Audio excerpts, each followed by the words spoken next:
কাশির ক্ষেত্রে ঘরোয়া টোটকার কোনো কমতি নেই। যেই দেখবে আপনি কাশছেন সেই নিজের মতন একটা বুদ্ধি দিয়ে দিবে। এমন রোগীও পেয়েছি, বিশেষ করে কোভিড এর সময় কাশি হলে তখন অনেক মানুষ ভয় পেয়ে যেত। দেখা যেত গরম পানিতে শ্বাস নিত, তারপরে লবঙ্গ অনেক করে দিয়ে পানি খেয়ে আসতো, আরো অনেক ধরনের অনেক কিছু। এক্ষেত্রে দুইটা ইম্পর্টেন্ট পয়েন্ট বলবো। প্রথম পয়েন্টটা হচ্ছে যে গরম পানিতে ভাপ বা শ্বাস নেওয়ার যে বিষয়টা, এটা হালকা গরম পানিতে আপনারা নিতে পারেন। খুব বেশি গরম পানির ভাপ নিলে এটা কিন্তু শ্বাসনালীর ক্ষতি করে। তাই আপনারা 2 বা 3 মিনিটের বেশি এই ভাপ নেবেন না। ভাপ নিয়ে যদি নিজের কাছে ভালো লাগে তখনই নেবেন। খারাপ লাগছে কিন্তু কারো বুদ্ধি শুনে আপনি নিয়েই যাচ্ছেন, এই কাজটা করবেন না।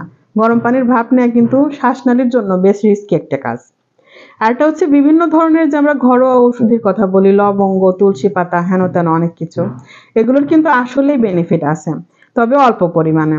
আমরা যেরকম দিনে 2-1 কাপ চা খাই, তেমনি আপনারা চা অথবা গরম পানির মধ্যে আদার রস, লবঙ্গ, তুলসী পাতার রস এগুলো মিশিয়ে খেতে পারেন। এটা কিন্তু আসলেও সর্দি কাশি, তারপরে জ্বরের ক্ষেত্রে এটা কিন্তু বেশ ইমিউনিটি বুস্ট করে, রোগ প্রতিরোধ ক্ষমতা বুস্ট করার মাধ্যমে এটা উপকার করে। তবে এটা যে আপনার 100% রোগ সারিয়ে দিবে তাও নয়।